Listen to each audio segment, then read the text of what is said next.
신경치료에 대해서 설명해 드리겠습니다. 우선 신경치료라는 것은 신경을 제거하는 것인데, 이 신경은 치아 뿌리 안쪽에, 치아 안쪽과 치아 뿌리 안쪽에 여기 보시면 이렇게 빨간색으로 이렇게 표시되어 있는 부분이 신경이라고 보시면 됩니다. 여기 이제 충치라든지 여러 가지 요인에 의해서 이 치아 내부에 있는 신경에 손상을 입어서 이 안에 신경에 염증이 생기고, 그런 경우에는 통증이 발생을 하게 되는데, 통증이 발생하게 되는 원인을 제거하기 위해서 이 내부에 있는 신경을 제거한다고 보시면 됩니다. 충치가 있다고 해서 무조건 신경치료를 하는 것은 아니기 때문에 신경치료가 필요한 상황인지 정확한 진단을 해야 되는데, 이런 경우에는 타진이라고 해서 치아를 두들기거나 방사선 사진을 찍어서 확인을 해본다거나 그런 방법들로 정확한 진단을 하고, 신경치료가 필요하다고 진단이 되면 마취를 하고 신경을 제거하는 수식을 시작하게 됩니다. 신경치료하기 위해서 마취가 필요한 상황에 보통 이제 손으로 직접 마취하는 경우도 있긴 하지만, 요즘에는 무통마취기가 많이 보편화됐기 때문에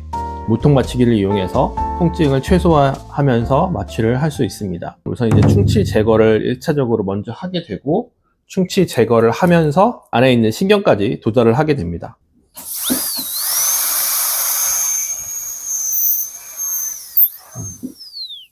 이렇게 충치를 제거하다가 안에 신경까지 도달을 하게 되면 이제 감각적으로 쑥 꺼지는 느낌이 들게 됩니다. 그리고 신경까지 도달을 했으면 신경치료를 하기 위해서 입구를 넓히는 버가 따로 있는데, 그 버를 이용해서 이런 식으로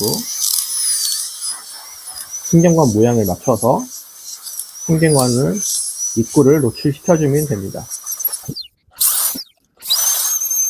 이렇게 충치 제거하고 안에 있는 신경관이 노출될 정도로 접근을 해서 보면 안에 신경관까지 도달된 게 확인이 되고, 이 다음부터는 안에 염증, 안에 그 오염된 신경을 이제 제거하는 기구를 이용해서 제거를 하는 과정이 필요합니다. 이 기계의 이름은 루트GX라는 기계인데, 이 기계가 왜 필요하냐면, 신경치료를 할 때 치아 뿌리가 잇몸 속에 묻혀있기 때문에 어디까지가 신경이고 어디까지가 뿌리 밖인지를 알 수가 없는 상황인데, 기계적으로 수치를 이용해서 우리가 기구를 넣었을 때 그 기구가 뿌리에 어디까지 도달을 했는지 확인을 도와주는 기구라고 보시면 됩니다. 여기 보면 얇은 바늘 같은 게 있는데, 저희가 이거 보통 핸드파일이라고 하는데, 이 핸드파일이 여기 기계 끝에 걸치고 신경 안쪽으로 이렇게 들어가게 됩니다. 쭉 들어가서 어디까지, 치아 뿌리를 타고 신경을 통해서 어디까지 들어가는지 기계적으로 확인을 하는 기구라고 보시면 됩니다. 지금 보시면 잘 안 보일 수 있는데,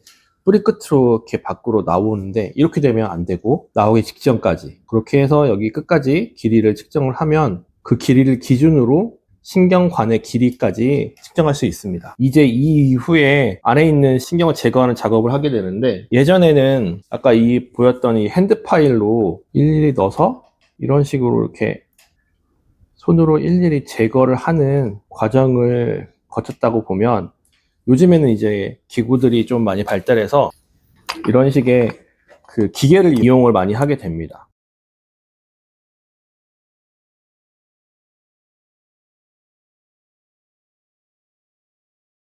이 기구들이 단계별로, 크기별로 단계가 있어서 거기에 맞춰서 단계별로 신경관을 넓혀가면서 제거를 한다고 보시면 됩니다. 치과에 방문하시면 첫날에 구멍을 뚫고 길이를 재는 거기까지를 많이 하고, 그 다음에 지금 저렇게 넓혀가는 과정을 둘째 날에 좀 주로 한다고 보시면 됩니다. 보시면 처음에는 이제 빨간색이 뿌리 끝까지 이렇게 다 신경이 있는 것처럼 표시가 되어 있었는데, 지금 보시면 가운데 이게 깨끗하게 제거가 됐고, 끝에 부분은 조금 남아있긴 하는데, 실제 생체 조직에서는 이렇게 남아있질 않고 다 제거가 될 텐데, 얘네들은 이제 뭐 왁스라든지 뭐 색감 같은 그런 부분이라서 묻어가지고 좀 번지거나 좀 그래서 잘 제거가 안 되는 것 같은데, 그래서 보통 이틀, 두 번째 올 때 이렇게 제거하는 과정까지 거의 마치게 되고, 세 번째부터는 소독을 하면서 통증이 남아있는 경우에 이 안에다가 소독약을 넣으면서, 보통 저희가 신경 소독을 셋째 날에부터 많이 한다고 말씀드렸는데, 신경 소독할 때는 여기 보시는 이런 액체를 쓰는데, 이 액체가 뭐냐면 저희가 보통 말을 할 때는 NaOCl이라고 하는데, 성분은 집에서 쓰시는 락스랑 거의 유사한 성분이라고 보시면 되고, 냄새도 비슷하고, 이렇게 되게 얇은 바늘을 그 처음에 신경치료했던 그 신경관에 넣어서 액체를 이렇게 주입을 해서 소독을 한다고 보시면 됩니다. 소독을 해서 염증도 없어지고 통증도 사라지고, 그러면 이제 마지막으로 신경치료를 마무리하는 과정을 거치게 됩니다. 이거는 겉다퍼처라고 해서 지피콘, 저희가 보통 말할 때 지피콘, 지피는 겉다퍼처의 약자라고 생각하시면 돼요. 만져보시면 말랑말랑하니 이쑤시개가 열로 끊어내는 그런 기계라고 보시면 돼요.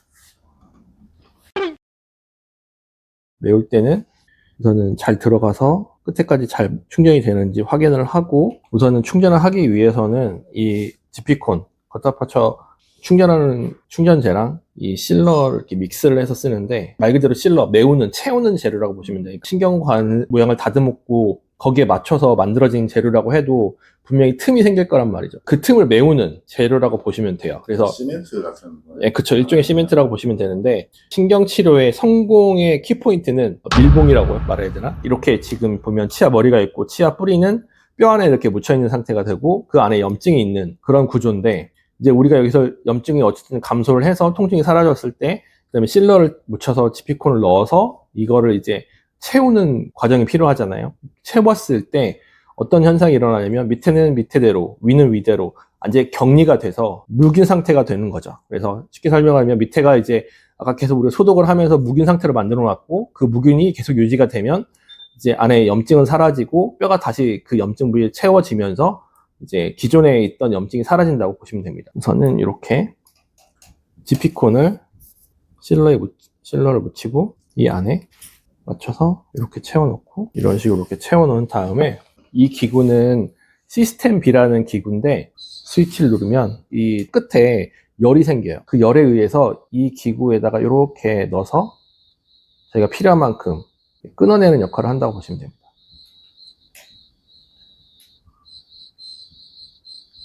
이렇게.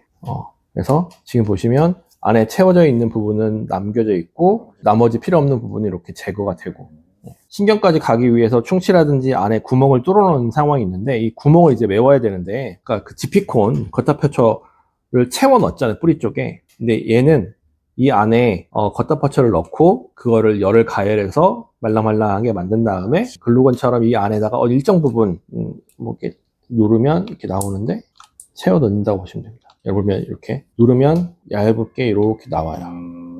이거를 이제 안에 채워 넣는다고 생각하시면 돼요. 이런 기구로 꾹꾹 눌러서 최대한 아까 말한 것처럼 밀봉을 추가로 구조를 밀봉을 해주고, 이제 신경관에 채워 넣었던 겉다퍼처랑 그 다음에 위에 완충작용을 하는 재료까지 넣고, 지금 보시면 어쨌든 치아가 되게 단단한데, 넣었던 재료들은 그렇게 강도가 좋은 강도가 아니라서, 여기 이제 이 가운데를 메워주는 이제 치아를 보강하는 치료가 필요합니다. 일반적으로 레진 치료라고 보시면 되는데, 레진 치료랑 비슷하게 안에 그 접착제를 바르고 광중압을 이렇게 하고, 이렇게 레진까지 짜서 안에 치아를 보강을 해주면 1차적으로 신경치료를 마무리된다고 보시면 되고, 이 다음 단계로는 치아가 신경치료를 하면서 안에 있는 신경을 제거를 했기 때문에, 이 치아는 우선 기본적으로 영양분을 받을 수 있는 부분들이 많이 사라지기 때문에 치아가 좀 푸석푸석해지기도 하고, 그 다음에 치아가 좀 약해지는 상태가 됩니다. 그래서 치아를 보호하고 좀 오래 쓰기 위해서 치아를 깎아서 이제 이를 씌우는 크라운 치료가 필요하게 되죠. 그렇게 해서 치아를 잘 관리를 하시고 잘 쓰시면 치아를 뽑지 않고 사용할 수 있는 치료가 되는 거죠.